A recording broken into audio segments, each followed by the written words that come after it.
Hello बच्चों, क्या हालचाल सभी लोगों का। जल्दी से बेटा सभी लोग लाइव आ जाएं। आज हम लोग प्रोजेक्टाइल में सभी को क्लियर वॉइस आ रही है ना बच्चों। आज हम लोग प्रक्षेप गति यानी प्रोजेक्टाइल में टाइम पीरियड कैपिटल टी यानी टाइम ऑफ फ्लाइट, जिसको उड़ान का समय बोला जाता है, और हाइट ऑफ प्रोजेक्टाइल यानी प्रक्षेप की ऊंचाई,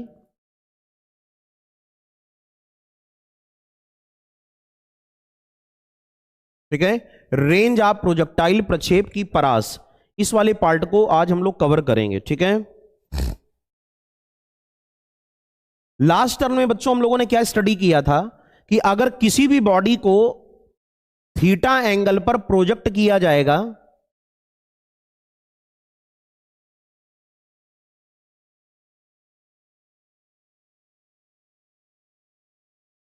ओ से पी और पी से क्यू,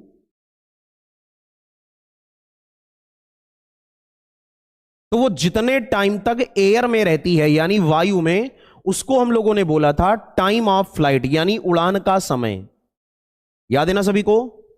जो टाइम ऑफ फ्लाइट है यानी उड़ान का समय कैपिटल टी, इसको उड्डयन काल बोला था। और टाइम ऑफ फ्लाइट का जो फार्मूला था, उड़ान का समय यानी टाइम ऑफ फ्लाइट, उड्डयन काल कैपिटल टी, इसका जो फार्मूला बन के आया था वो कैपिटल टी बराबर आया था 2u साइन थीटा अपॉन जी।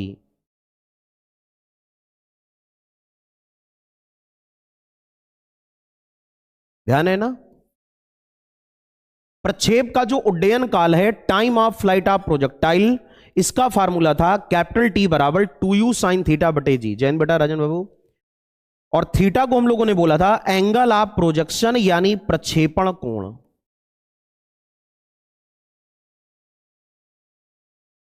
और कंडीशन हम लोगों ने क्या स्टडी करी थी कि अगर हम लोग एंगल ऑफ प्रोजेक्शन थीटा की वैल्यू को 90 ले लें तो मैक्सिमम टाइम आता है टी मैक्स बराबर 2u अपॉन जी। ठीक है, सभी को समझ में आ गया? टाइम पीरियड की बात सभी बच्चों को क्लियर हो गई है। जब किसी बॉडी को प्रोजेक्ट किया जाएगा यानी प्रक्षेपित किया जाएगा, तो प्रोजेक्ट करने पर यानी प्रक्षेपित करने पर उसके द्वारा वायु में लिया गया जो समय है, टाइम टेकन इन एयर, उसको हम लोगों ने बोला था प्रक्षेप की उड़ान का समय यानी टाइम ऑफ फ्लाइट। और थीटा की वैल्यू जब 90 कर दी थी तो टाइम पीरियड क्या था? सबसे ज्यादा टी मैक्स, और टी मैक्स बराबर था 2u अपॉन जी सेकेंड।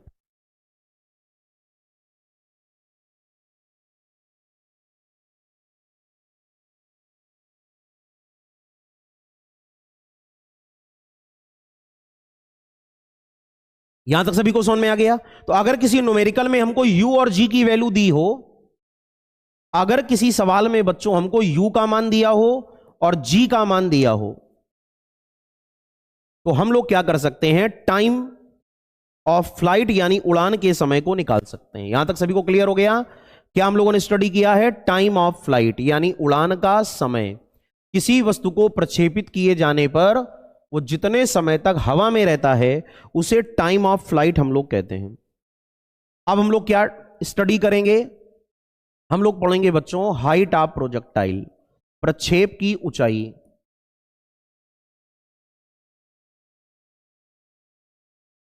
ठीक है।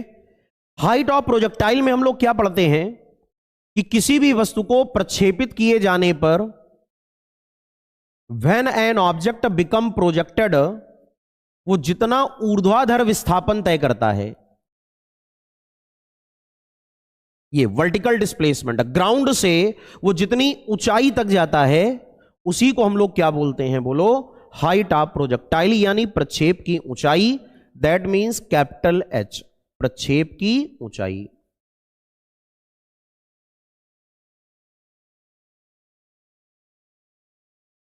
ठीक है ना। प्रक्षेप की जो ऊंचाई होती है, इसको निकालने के लिए वी वाई स्क्वायर बराबर u y square minus 2gh। देखो यहां पर जो वेलोसिटी है u, इसका y कंपोनेंट है u साइन थीटा, याद है ना, और x कंपोनेंट यहां पर बच्चों क्या है, u कॉस थीटा। लेकिन यहां पर जो y कंपोनेंट होता है वो 0 होता है। उस दिन मैंने आपको कुछ पॉइंट नोट भी कराए थे कि प्रक्षेप के उच्चतम बिंदु पर at the top most point of projectile v की वैल्यू क्या होती है, 0 होती है। क्लियर, याद है सभी को? हाँ बेटा, आज प्रैक्टिस वाले सवाल भी अभी इसके हम कराएंगे। तो जब यहां पर यूवी की वैल्यू को 0 रख दोगे और यूआई की जगह यू साइन थीटा का होल स्क्वायर माइनस का 2gh, तो पूरा फार्मूला बन गया you square sine square theta बराबर 2gh। और यहां से जब h का फार्मूला निकालोगे तो you square sine square theta बटे 2g।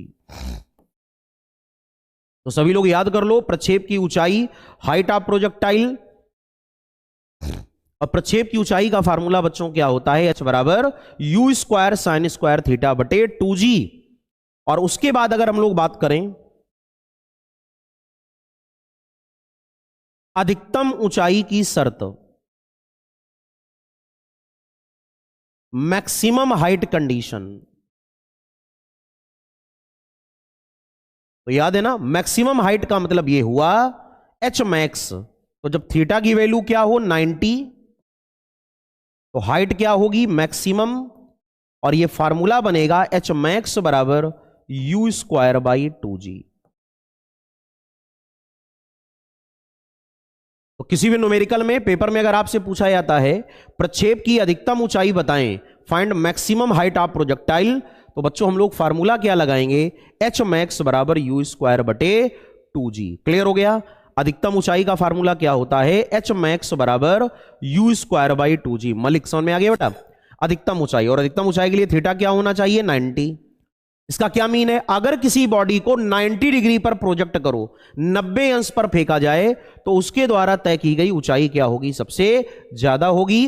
और अगर नॉर्मल फार्मूला है तो h बराबर you square sine square theta upon 2g। Clear? इसको बोलते हो प्रक्षेप की ऊंचाई, यानी हाइट ऑफ प्रोजेक्टाइल। अधिकतम ऊंचाई के लिए किसी वस्तु को कितने डिग्री पर फेंका जाना चाहिए, अधिकतम ऊंचाई के लिए किसी वस्तु को 90 डिग्री यानी 90 अंश पर फेंका जाना चाहिए। ऐसी कंडीशन में एच मैक्स बराबर क्या होता है, यू स्क्वायर बाई 2g। तीसरे नंबर पे बच्चों आता है प्रक्षेप की परास। याद है? इसको हम लोग कहते हैं रेंज ऑफ प्रोजेक्टाइल। अच्छा, प्रक्षेप की परास होती क्या थी, प्रक्षेप के द्वारा तय की गई क्षैतिज दूरी। जब आप किसी भी ऑब्जेक्ट को थ्रो करते हो तो वो जितनी क्षैतिज दूरी तय करती है, हॉरिजॉन्टल डिस्टेंस, उसको हम लोग क्या कहते हैं, प्रक्षेप की परास यानी रेंज। याद है कि नहीं याद है? इस एंगल को क्या बोला जाता था, theta, you velocity, that angle is theta. और रेंज क्या होती है, क्षैतिज दूरी माने ओ क्यू। किसी बॉडी को तुमने कहां से फेंका, ओ से, और ग्राउंड पर कहां गिरी, क्यू पर, तो ओ से क्यू तक उसने जो दूरी तय करी उसी को कहते हो रेंज ऑफ प्रोजेक्टाइल। क्या बोलते हो, रेंज ऑफ प्रोजेक्टाइल। और रेंज जो होती है आर, उसका फार्मूला होता है क्षैतिज वेग गुणे समय, आर बराबर यू एक्स इंटू टी। और यू एक्स बराबर क्या होता है, यू कॉस थीटा, और कैपिटल टी बराबर क्या होता है, 2u साइन थीटा अपॉन जी। ठीक है? इन दोनों सूत्रों को जब आप मिला दोगे तो फार्मूला बनेगा u square sine 2 theta upon g. तो सभी लोग रेंज का फार्मूला तैयार कर लें। प्रक्षेप की जो रेंज होती है उसका फार्मूला होता है u square sine 2 theta by g. और जब हम लोग बात करें मैक्सिमम रेंज की यानी अधिकतम परास, ठीक, तो अधिकतम परास के लिए 2 थीटा की वैल्यू होनी चाहिए 90 डिग्री या थीटा की वैल्यू होनी चाहिए 45 डिग्री। इसलिए मैक्सिमम रेंज का फार्मूला होता है आर मैक्स बराबर यू स्क्वायर बटे जी। दोनों फार्मूले में कभी कंफ्यूज ना हो जाना, मैक्सिमम हाइट और मैक्सिमम रेंज, ये बहुत इंपॉर्टेंट है। मैक्सिमम जो रेंज होती है जिसको अधिकतम परास कहते हो, वो आर मैक्स बराबर क्या होता है यू स्क्वायर बटे जी, ठीक है। और एच मैक्स क्या होता था, अधिकतम ऊंचाई, अधिकतम ऊंचाई होती थी एच मैक्स बराबर यू स्क्वायर बटे 2g। और अधिकतम परास क्या होती है, आर मैक्स बराबर यू स्क्वायर बटे जी। कई बार एग्जाम में इसके प्रश्न बने हैं दोनों के, इसलिए ध्यान देना। अगर हम लोग इन दोनों को डिवाइड कर दें तो H max upon R max, अधिकतम ऊंचाई और अधिकतम परास का अनुपात, तो यहां पर बच्चों हमको मिल रहा है u square by 2g into g by u square. U square से यू स्क्वायर कैंसिल, जी से जी, 1/2। इसका मतलब अगर हम लोग क्रॉस मल्टीप्लाई करें तो हमको रिजल्ट मिलेगा आर मैक्स बराबर 2 इंटू एच मैक्स, ठीक है। अधिकतम परास का मान अधिकतम ऊंचाई के 2 गुने के बराबर होता है। अधिकतम परास जो होती है वो अधिकतम ऊंचाई के 2 गुने के बराबर होती है। Maximum range is double two the maximum height. किसी वस्तु के द्वारा तय की गई जो अधिकतम परास है, जो मैक्सिमम रेंज है, वो हाइट का डबल होती है। हाइट का क्या होती है बोलो, 2 गुना, यानी डबल होती है। तैयार कर लेना इसको सभी लोग। This is the important relation, आपको लर्न होना चाहिए। जैसे मान लो हमारे पास कोई भी एक ऑब्जेक्ट है, उस ऑब्जेक्ट को हम लोगों ने यहां पर थ्रो किया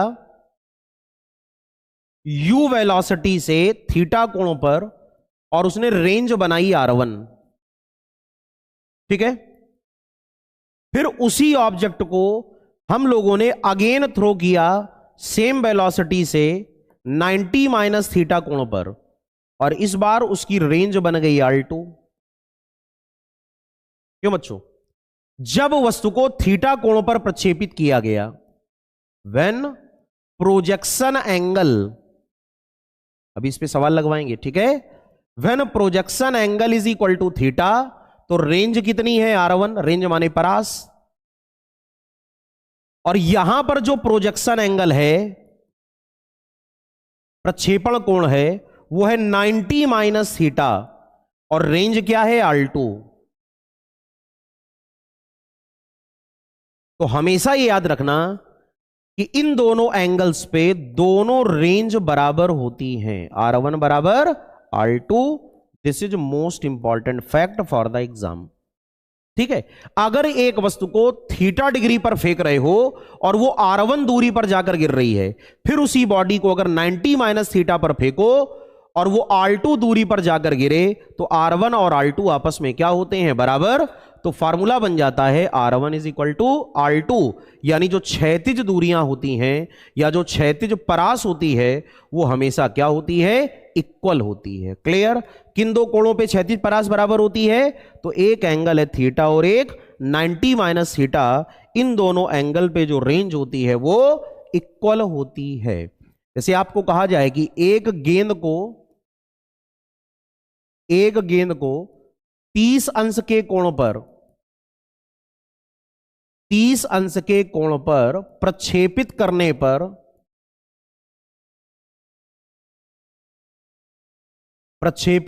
पर, वह 100 मीटर दूरी पर गिरती है।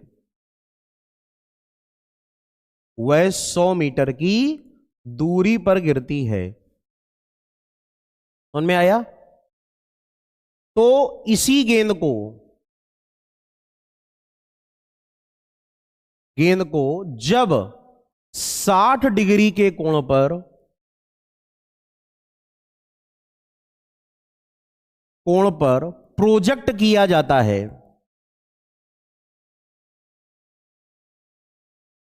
ठीक है, तो क्षैतिज दूरी होगी। ऐसे जो सवाल होते हैं, ध्यान रखना,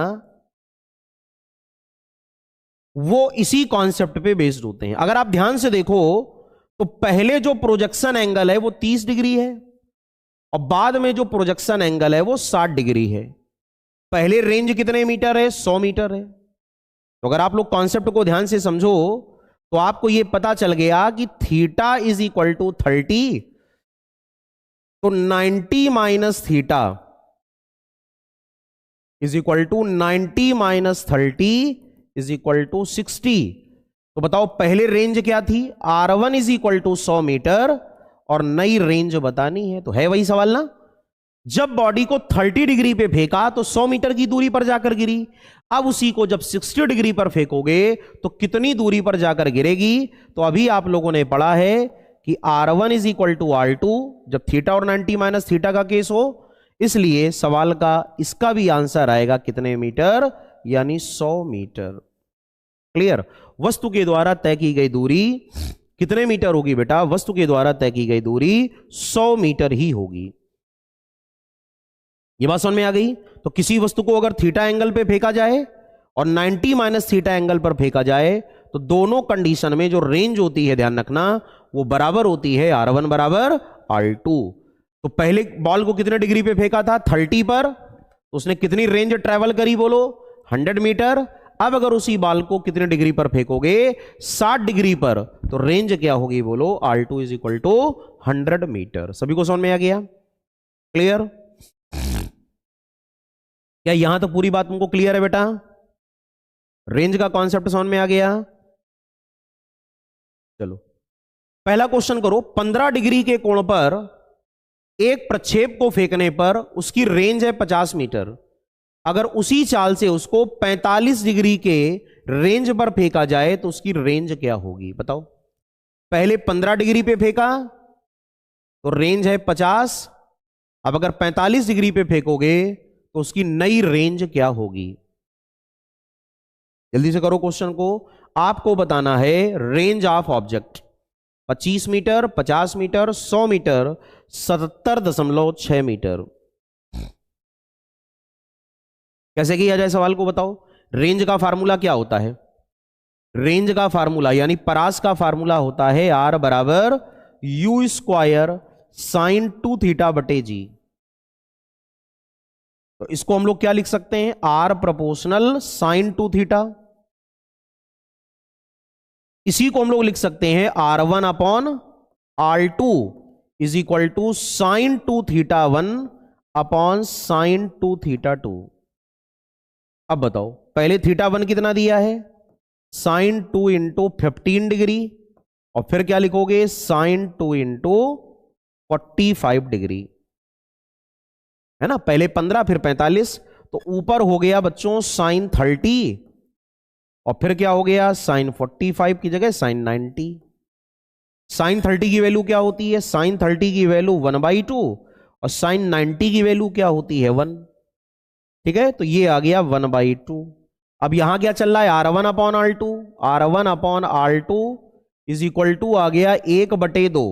अब ध्यान से देखो R1 कितना दिया है? 50। तो 50/R2 बराबर 1/2। तो जब त्रियक गुणा करोगे तो नई रेंज आ जाएगी R2 बराबर बोलो 100 मीटर। ठीक है, इसलिए क्वेश्चन का सही आंसर आएगा ऑप्शन नंबर सी, यानी रेंज कितने मीटर होगी बोलो? 100 मीटर। सभी को क्वेश्चन क्लियर हो गया? रेंज कितने मीटर होगी बोलो? 100 मीटर। क्या ये बात आपको समझ में आ गई है? रेंज कितने मीटर होगी बोलो? 100 मीटर होगी। फार्मूला हम लोगों ने क्या लगाया? R is equal to u square sine 2 theta by g. R is equal to u square sine 2 theta by g. तो पहले हम लोगों ने क्या एंगल रखा? थीटा 1, और बाद में क्या एंगल रखा? थीटा 2। क्लियर? और थीटा 1 थीटा 2 को रख करके R1 is equal to R2। R1 बराबर R2 जब रखोगे तो R1 की वैल्यू है 50 और R2 की वैल्यू हम लोगों को याद करनी, मतलब कैलकुलेट करनी थी। क्या ये बात सभी बच्चों को अच्छे ढंग से समझ में आ गई? बोलो भाई। देखो ये न्यूमेरिकल इसी कॉन्सेप्ट पे बेस्ड था, बहुत अच्छे ढंग से इसको तैयार करो, इंपॉर्टेंट है एग्जाम के लिए, है ना, इसका मेथड भी, और अगर डेटा चेंज हो जाए तो भी तुम सवाल को लगा ले जाओगे। अगला क्वेश्चन करो। जब क्षैतिज परास अधिकतम ऊंचाई के बराबर हो तो प्रक्षेपण कोण कितना होना चाहिए? जब हॉरिजॉन्टल रेंज मैक्सिमम हाइट के इक्वल हो तो एंगल ऑफ प्रोजेक्शन कितना होगा? What should be the angle of projection so that the horizontal range is equal to the maximum height?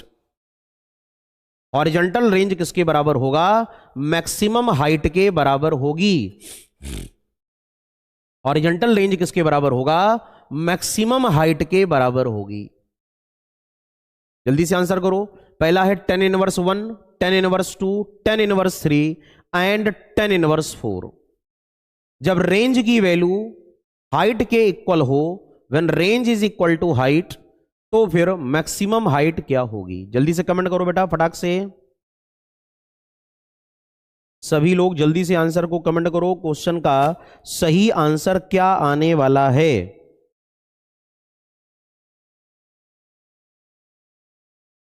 Question का सही आंसर बच्चों क्या आने वाला है?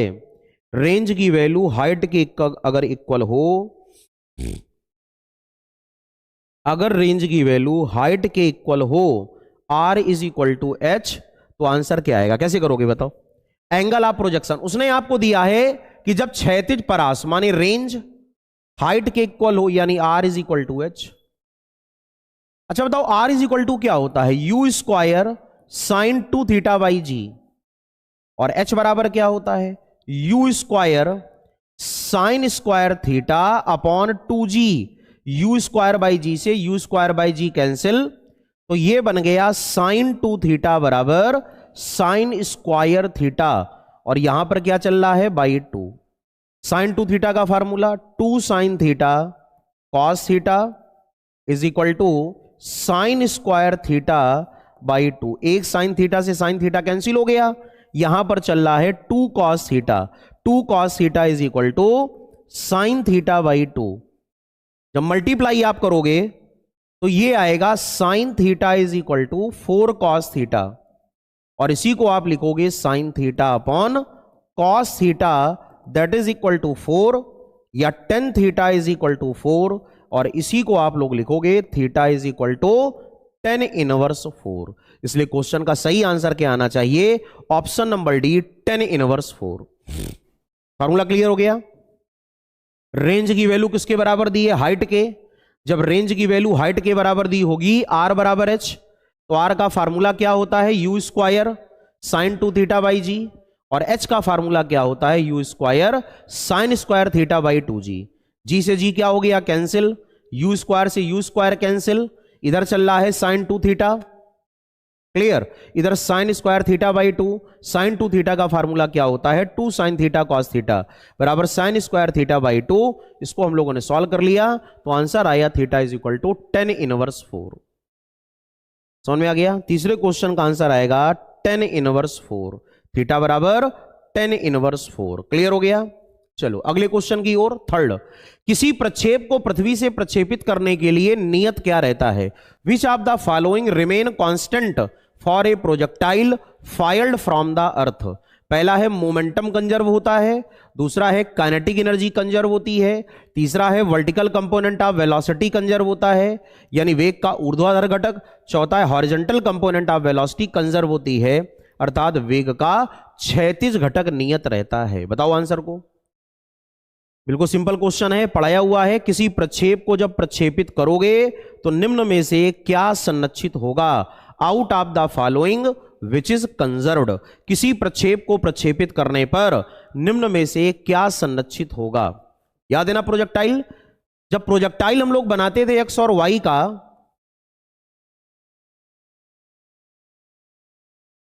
तो याद करो आप लोग कि टॉप मोस्ट पॉइंट पर, मतलब O से लेके P तक और P से लेके Q तक, हर जगह वेलोसिटी जो होती थी ux, याद है ux UX UX UX UX UX UX. तो आपने क्या देखा था, ओ से पी और पी से क्यू तक यूएक्स की डायरेक्शन में कोई चेंज नहीं आता, लेकिन यूआई चेंज होता है। ओ से लेके पी तक यूआई होता है ऊपर, और टॉप मोस्ट पॉइंट पर जाकर के यूआई होता है 0, और उसके बाद जो यूआई होता है वो नीचे की ओर होता है। तो क्या बदलता है बताओ, यू कॉस थीटा तो नहीं बदलता, यानी कंजर्व होता है, कंजर्व्ड। और बदलता क्या है बच्चों, यू साइन थीटा। तो यू साइन थीटा सदैव चेंज होता है, यानी बदलता रहता है। क्या ये बात सभी को समझ में आ गई? क्या चेंज होगा, यू साइन थीटा, और क्या नहीं बदलेगा, यू कॉस थीटा। वेग का क्षैतिज घटक हमेशा नियत रहता है। Option number D is correct. उसको याद कर लेना, पूरे प्रक्षेप मार्ग में वेग का क्षैतिज घटक कभी भी नहीं बदलता, बदलता है तो क्या, वेग का ऊर्ध्वाधर घटक। इसको बोलते हो वर्टिकल कंपोनेंट ऑफ वेलोसिटी। क्या ये बात सभी को समझ में आ गई कि पूरे प्रक्षेप पथ में निम्न में से कौन सी राशि नहीं बदलती? तो पूरे प्रक्षेप पथ में वेग का क्षैतिज घटक नहीं बदलता, लेकिन वेग का ऊर्ध्वाधर घटक यानी वर्टिकल कंपोनेंट ऑफ वेलोसिटी जरूर चेंज होती है। क्लियर हो गया? ये क्वेश्चन बहुत इंपॉर्टेंट है, पेपर में कई बार आया भी हुआ है, इसलिए इस क्वेश्चन के महत्व को सभी लोग समझें। और एग्जाम में जब कभी ये क्वेश्चन बने इस प्रकार का, तो कैसे करना है, थोड़ा सा ध्यान से इस क्वेश्चन को करने का प्रयास करें। सभी को पूरी बात समझ में आ गई क्या? सभी को पूरी बात क्लियर हो गई? अगर किसी बॉडी को हम लोग प्रोजेक्ट करेंगे, अगर किसी वस्तु को हम लोग प्रक्षेपित करेंगे, तो उसको प्रक्षेपित करने पर वेग का कौन सा कंपोनेंट नहीं बदलता? अभिषेक यादव समझ में आ गया बेटा? राजन यादव क्लियर? मलिक समझ में आ गया?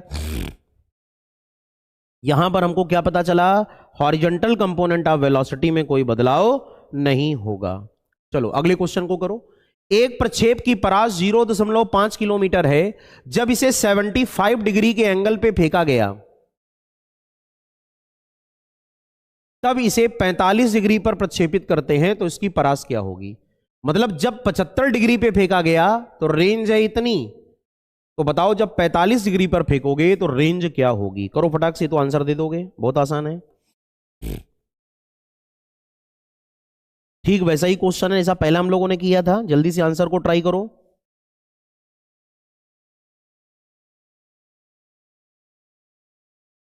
पहले 75 डिग्री पर हम लोगों ने प्रोजेक्ट किया है, 75 डिग्री पर हम लोगों ने प्रोजेक्ट किया है, तब रेंज है 0.5 किलोमीटर। अब जब इसको 45 डिग्री पर प्रोजेक्ट करोगे तो इसकी रेंज क्या होगी? रेंज का फार्मूला लगा दो, R is equal to u square sine 2 theta by g. बस इसी फार्मूले से लगाओ।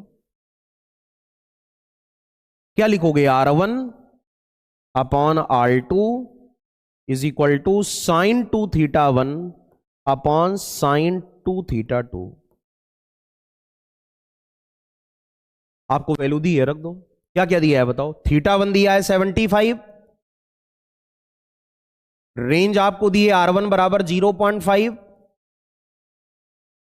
और बाद में थीटा 2 की वैल्यू जो दी है, ध्यान रखना, वो दी है 45 अंश, और R2 की वैल्यू निकालना है। कर लो अपने आप। सेम वही कैलकुलेशन बनेगी जैसे पहला क्वेश्चन कराया था, R proportional sine 2 theta,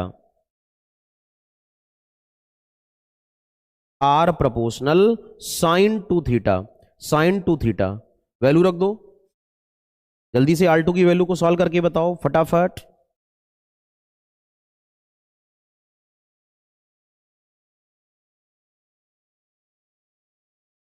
R2 की वैल्यू को जल्दी से सभी बच्चे सॉल्व करके बताएं कि R2 की वैल्यू क्या होगी।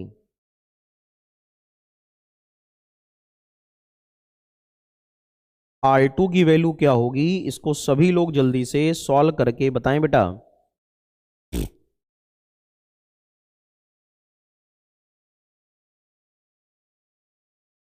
R2 की वैल्यू क्या होगी, इसको सभी लोग जल्दी से सॉल्व करके बताएं।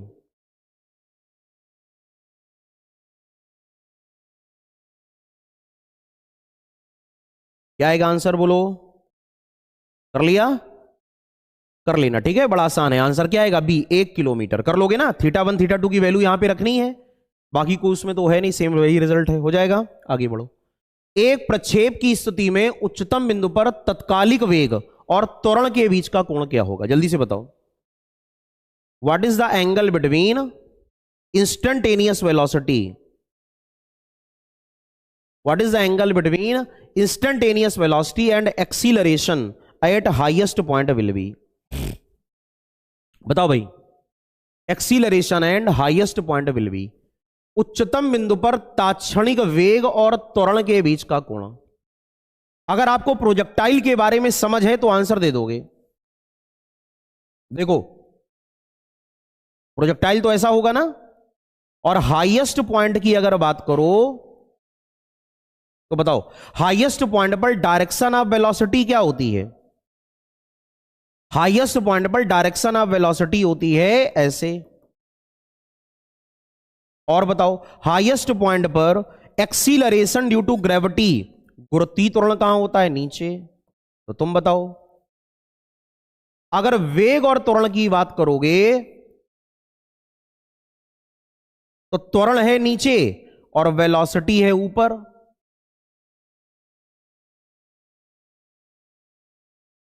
तो दोनों आपस में क्या हो गए, परपेंडिकुलर, इसलिए option number C, that means 90 degree. Clear हो गया, बिल्कुल सही आंसर है 90 अंश।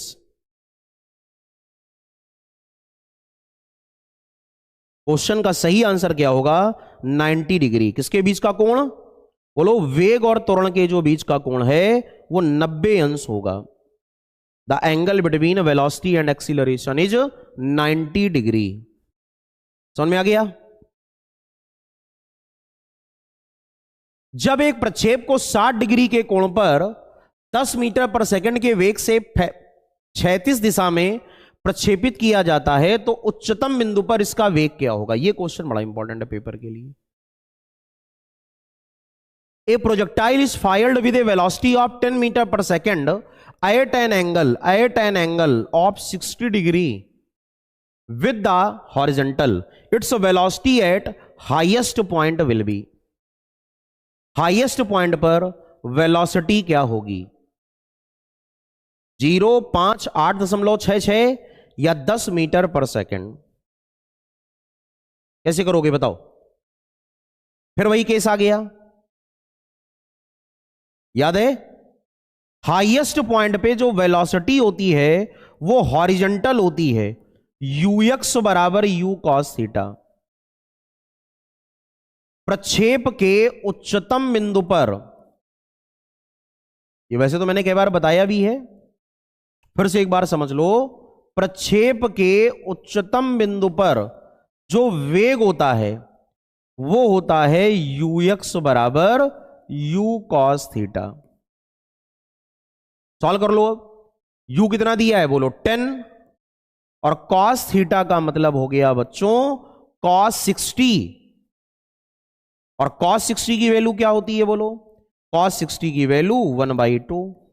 इसलिए सवाल का आंसर कितना आ गया, बोलो, सवाल का आंसर आ गया 5 मीटर पर second. That means option number B is correct. बिल्कुल सही आंसर है, बिल्कुल सही आंसर है। सभी बच्चों का आंसर बिल्कुल करेक्ट है।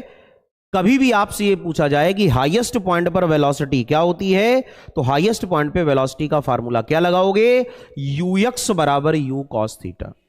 कर ले जाओगे ना। एक सवाल करो अच्छा अपने आप, क्वेश्चन उसके आगे अतिरिक्त सवाल है कि एक वस्तु का प्रक्षेपण कोण, एक वस्तु का प्रक्षेपण वेग, प्रोजेक्शन वेलोसिटी u बराबर 3i plus 4j cap metre पर सेकंड है। यदि g बराबर 10 मीटर पर सेकंड स्क्वायर, तो नंबर 1 उड्डयन काल टाइम ऑफ फ्लाइट, उड्डयन काल माने टाइम ऑफ फ्लाइट। नंबर 2, प्रक्षेप की ऊंचाई, प्रक्षेप की ऊंचाई, हाइट ऑफ प्रोजेक्टाइल। और नंबर 3, प्रक्षेप की परास यानी रेंज ऑफ प्रोजेक्टाइल। तीनों आंसर जल्दी से कमेंट करो, देखिए कौन पहले आंसर देता है। तीनों आंसर सभी बच्चे जल्दी से कमेंट करें।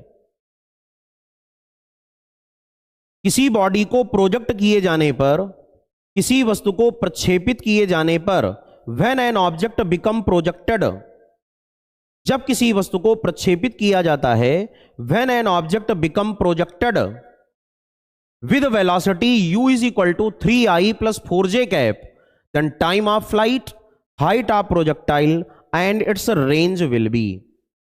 सवाल के आंसर को जल्दी से कमेंट करें। सभी बच्चे क्वेश्चन के आंसर को जल्दी से कमेंट करें।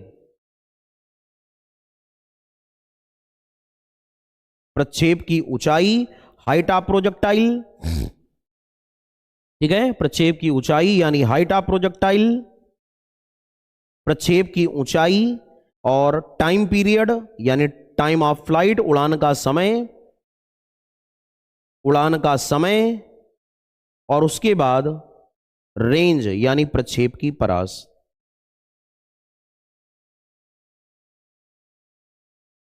जल्दी से बताओ भाई, क्वेश्चन का सही आंसर क्या होगा?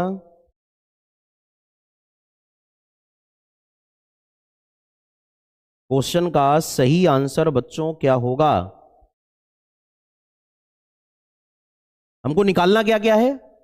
पहला पार्ट क्या निकालना है? Time of flight. क्या आएगा राजन बाबू, अभिषेक, जितने भी लोग क्लास में हैं जल्दी से कमेंट करें। और जिसको नहीं आता है क्वेश्चन वो लोग समझने का प्रयास करो। देखो वेलोसिटी आपको दी है u बराबर 3i प्लस 4j, बहुत इंपॉर्टेंट न्यूमेरिकल है, समझो ये। इसको सबसे पहले कंपेयर करा दो ux i कैप और ui j कैप से। इसकी तुलना आप करा दो u बराबर ux i cap plus ui j cap से। तो ux बराबर कितना आ गया 3, और सभी लोग जानते हो ux बराबर होता है u cos थीटा, और ui बराबर क्या आ गया 4, और ui बराबर जानते हो क्या होता है u sin थीटा। तो सबसे पहले हम लोगों ने दो वैल्यूज निकाल ली, ux बराबर 3 और ui बराबर 4। ये देखो कंपेयर कर दिया। अब पहला पार्ट क्या कह रहा है, पढ़ो। पहला पार्ट निकालना है टाइम ऑफ फ्लाइट। बताओ t का फार्मूला क्या होता है? 2u sin थीटा बटे जी, और u sin थीटा का मान हमारे पास में है u sin थीटा बराबर 4। तो क्या लिखोगे 2 गुणे 4 और g का मान 10, 2 5 10, 4 बटे 5। पहला आंसर आया 4/5 सेकेंड। बोलो कैपिटल टी सबको समझ में आ गया? मैंने तो तीनों पार्ट दिए हैं, मे भी एग्जाम में कोई एक पार्ट आ जाए तो क्वेश्चन को निकाल सकते हो। 4/5 सेकेंड। सेकेंड पार्ट क्या निकालना है, पढ़ो। सेकेंड पार्ट आपको निकालना है हाइट ऑफ प्रोजेक्टाइल। बताओ h का फार्मूला क्या होता है? u square sine square theta by 2g। तो इसको लिख सकते हो h बराबर u साइन थीटा का होल स्क्वायर बाई 2g। और u साइन थीटा कितना है बोलो? u साइन थीटा हमको दिया है 4, तो 4 का स्क्वायर अपॉन 2 इंटू 10, तो 4 का स्क्वायर हो गया 16, और 2 गुणे 10, 2 8 16, 2 4 8, 2 5 10, अगेन आ गया 4/5 मीटर। और तीसरा तुमको क्या निकालना है? प्रक्षेप की परास, रेंज। रेंज कैसे निकालोगे बताओ? रेंज का फार्मूला r बराबर क्या होता है? u square, sorry, r is equal to, अगर हम लोग निकालेंगे तो r इज इक्वल टू क्या होता है? r is equal to u square sine 2 theta by g. और साइन 2 थीटा का formula 2 sine theta cos theta. तो 2 को बाहर कर लो और एक u को कर लो u साइन थीटा, एक u को लिख दो u कॉस थीटा, और अपॉन क्या कर दो g। अच्छा u साइन थीटा कितना है? u साइन थीटा की वैल्यू हमारे पास में है 4, और u cos थीटा कितना है? u cos थीटा की वैल्यू है 3, और g का मान 10, 2 5 10, 4 3 12। क्लियर? तो यहां पर आ गया 12/5, 12/5। आंसर आ गया 12/5 मीटर। पॉइंट में निकालना चाहो तो डेसिमल में सवाल को लगा सकते हो। तीनों पार्ट समझ में आए? क्या क्या हम लोगों ने निकाल लिया? बहुत बढ़िया सवाल था। सबसे पहला पार्ट क्या निकाला बोलो? प्रक्षेप का उड्डयन काल, टाइम ऑफ फ्लाइट।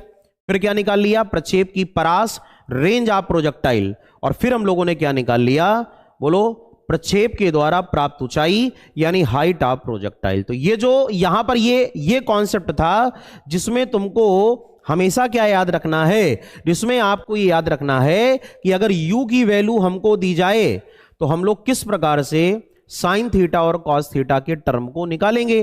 तो सबसे पहले हम लोग क्या करेंगे? एक वैल्यू निकालेंगे u साइन थीटा और एक वैल्यू क्या निकालेंगे? u cos theta.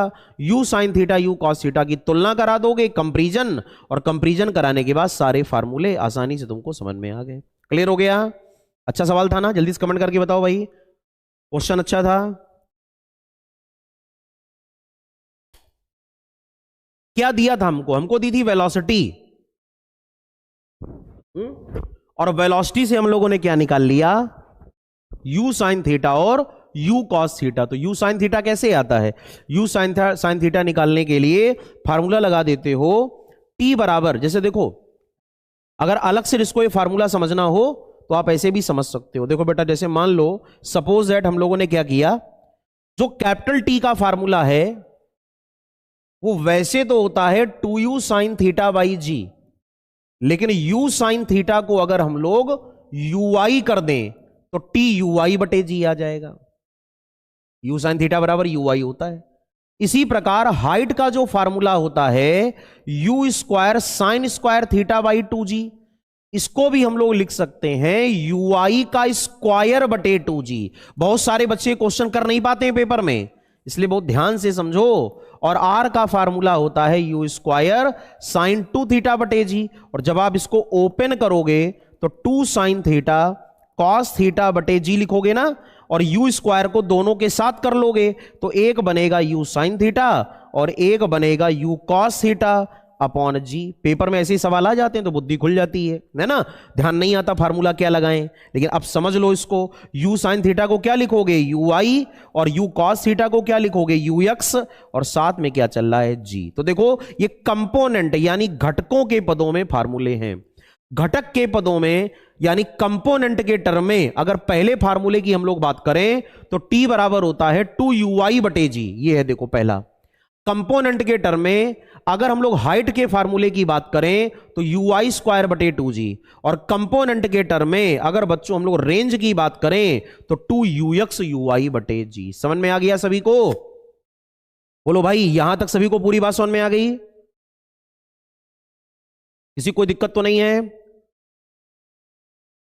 एक बात हमेशा याद रखना, जो आप लोग 11th के पार्ट में प्रोजेक्टाइल पढ़ते थे कंपटीशन के सिलेबस में, वो आधा प्रोजेक्टाइल है।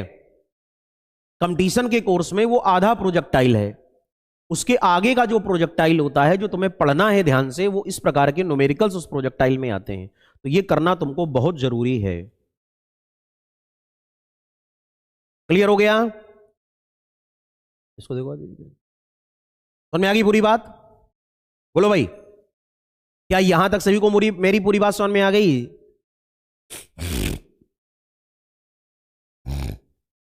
ठीक है, सवाल लगा लिया, तरीका समझ में आ गया? पहला फार्मूला क्या है बोलो? पहला फार्मूला हमने आपको बता दिया, ये कर ले जाओगे। चलो आगे बढ़ते हैं। तो ये जो है इंपॉर्टेंट स्लाइड, ये तुमको शेयर कर दी जाएगी। फार्मूले को लेकिन जरूर कर लेना, ठीक है? अगला क्वेश्चन करो। क्वेश्चन क्या कह रहा? Most important question. इसी क्वेश्चन को हम ढूंढ रहे थे, ये सवाल है कहां? पेपर में एक बार जब ये क्वेश्चन पूछा गया तो अधिकांश बच्चे सवाल को छोड़ के चले आए, क्योंकि इनको अंदाजा नहीं था ये सवाल कैसे लगाया जाता है। केवल डेटा ही चेंज हो सकता है, बाकी मेथड बहुत इंपॉर्टेंट है। एक प्रक्षेप को एक टावर के शीर्ष से 20 मीटर पर सेकंड की चाल से फेंका गया, तो 5 सेकंड के बाद इसकी चाल क्या होगी? ठीक, लगभग में आंसर आपको देना है। A body is projected horizontally with speed of 20 metre पर सेकंड और top of a tower, what will be its speed nearly after 5 second.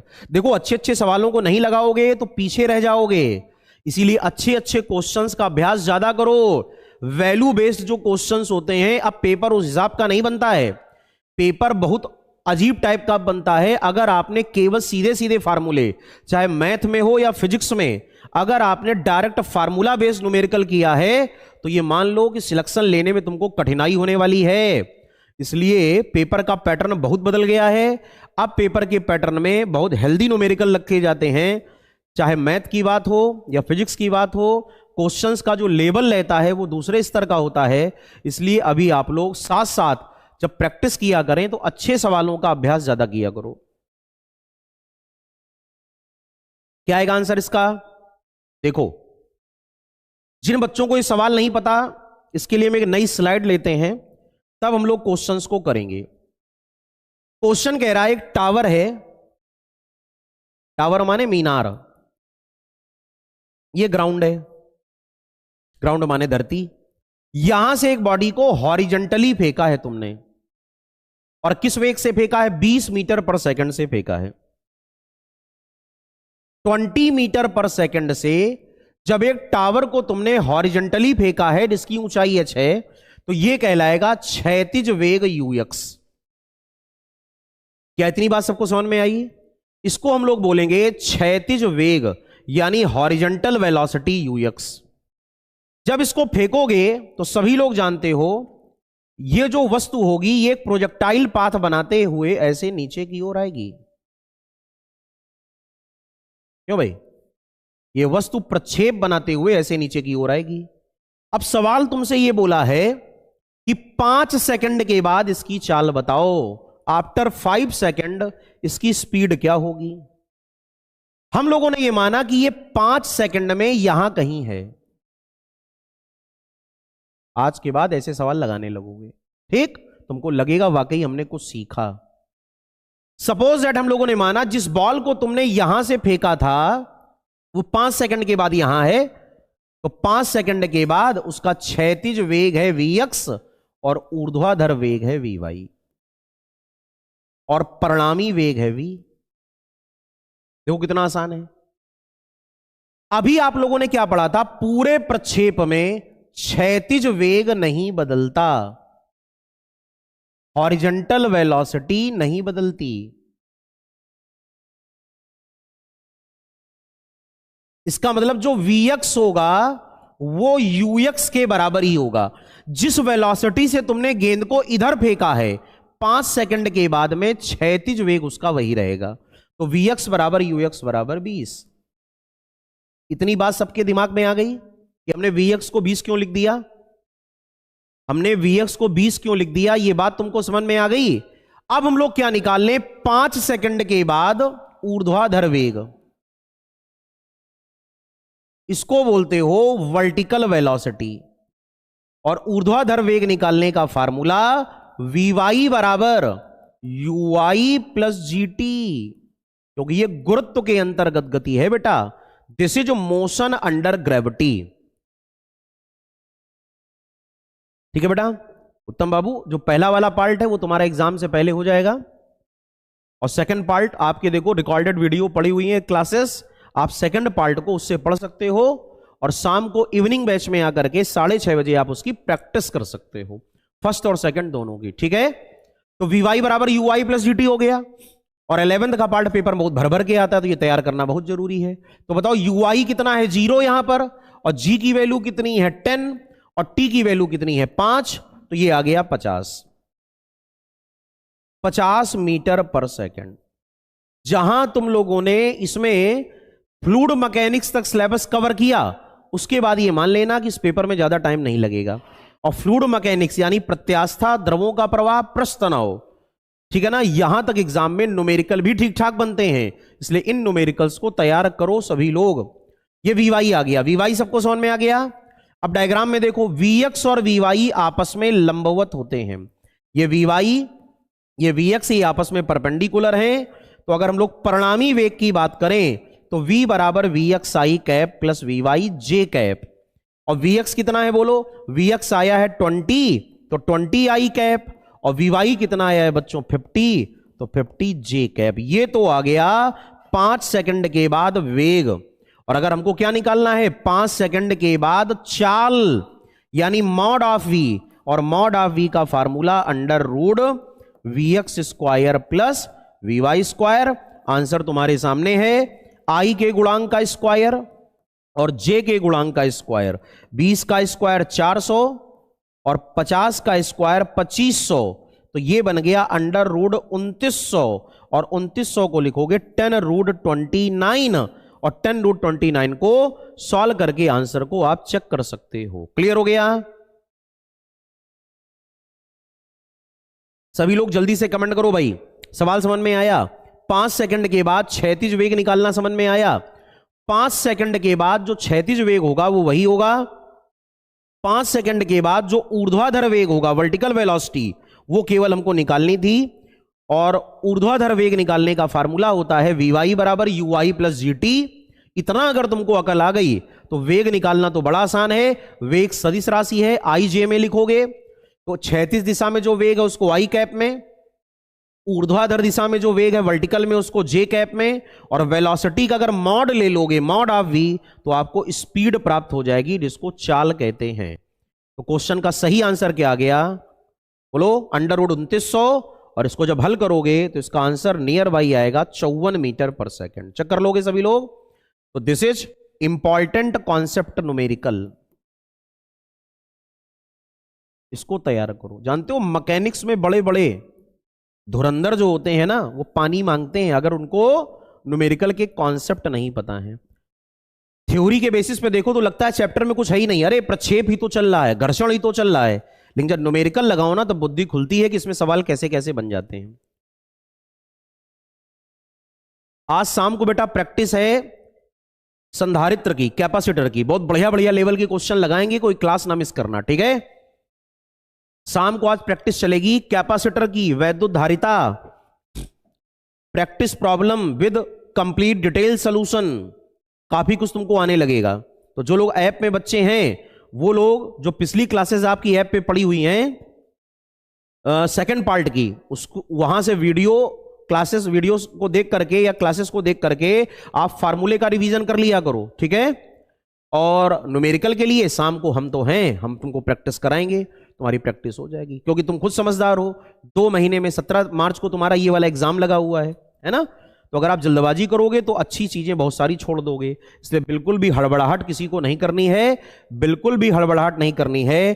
Topic को बहुत ध्यान से मन लगा के समझ के तब आगे बढ़ना है।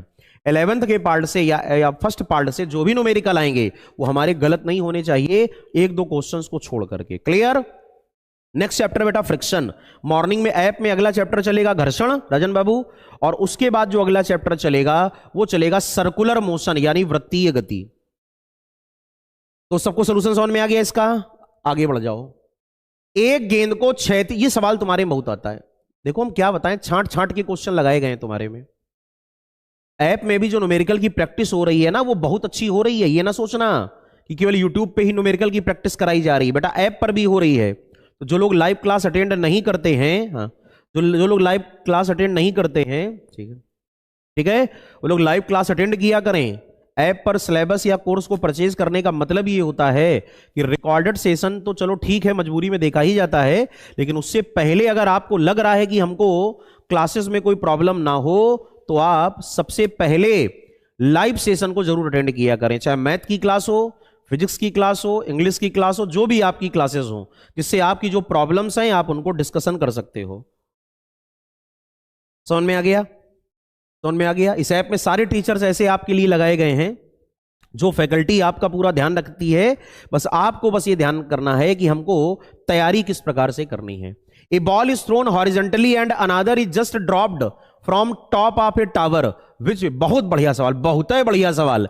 एक गेंद को क्षैतिज में फेंका गया, दूसरे को टावर के सिर से नीचे फेंक दिया गया, पृथ्वी तल पर कौन सी गेंद पहले पहुंचेगी? जानते हो भैया? एक गेंद क्षैतिज में फेंकी गई, हम यहां डायग्राम बना लें, बना लो सर जी, कोई दिक्कत नहीं है। ये टावर है, एक बॉल को तुमने ऐसे फेंका, फर्स्ट बॉल, एक बॉल को तुमने ऐसे फेंका, फर्स्ट बॉल, और दूसरी बॉल को तुमने गिरा दिया, सेकंड बॉल। क्वेश्चन क्या कह रहा है कि बताओ दोनों में से ग्राउंड पर पहले कौन पहुंचेगी। जानते हो बहुत सारे बच्चे आंसर क्या देते हैं, दूसरी गेंद, जबकि ये गलत है। पृथ्वी पर पहुंचने का जो समय होता है वो t बराबर होता है √2h/g सेकेंड, और h को बोलते हो जहां से बॉडी को फेंका गया है वहां से ग्राउंड तक आने में उसके द्वारा प्राप्त ऊंचाई, ये वाली h देखी जाती है। तो अगर तुम लोग ध्यान से देखो तो चाहे पहली वाली बॉल को फेंको चाहे दूसरी वाली को नीचे फेंको, दोनों ऊंचाइयां तो समान तय करेंगी ना। इसका मतलब इस फार्मूले में h और g दोनों कांस्टेंट हैं, और जब h और g दोनों कांस्टेंट हैं तो दोनों का टाइम क्या होगा, सेम होगा। आंसर है दोनों गेंदें समान समय पर एक साथ ग्राउंड पर पहुंचेंगी। इसका सही आंसर होता है बेटा ऑप्शन नंबर सी। भूल से भी दूसरे वाले ऑप्शन को सही ना कर देना। राजन यादव बिल्कुल सही सवाल है बेटा। समझ में आ गया? अभिषेक क्लियर? क्या सभी को यह बात समझ में आ गई? तो दोनों गेंदें कैसे पहुंचेंगी, दोनों गेंदें एक साथ पृथ्वी पर पहुंचेंगी। ये 3 क्वेश्चन होते हैं, तीनों तैयार कर लो। बोले सुनो, सुन रहे हो ना? सर जी सुन रहे हैं, बोलो।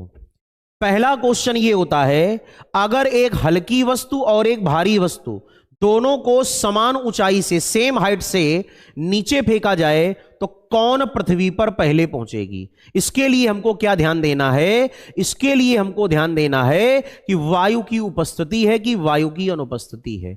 अगर वायु की अनुपस्थिति है तो दोनों गेंदें एक साथ पहुंचेंगी, और वायु की उपस्थिति है तो भारी वस्तु पहले पहुंचेगी, हल्की वस्तु बाद में पहुंचेगी। और इस सवाल में क्या कहा गया, एक बॉडी को ड्रॉप किया गया है ऐसे और एक को फेंका गया है हॉरिजॉन्टल, तो क्या होगा?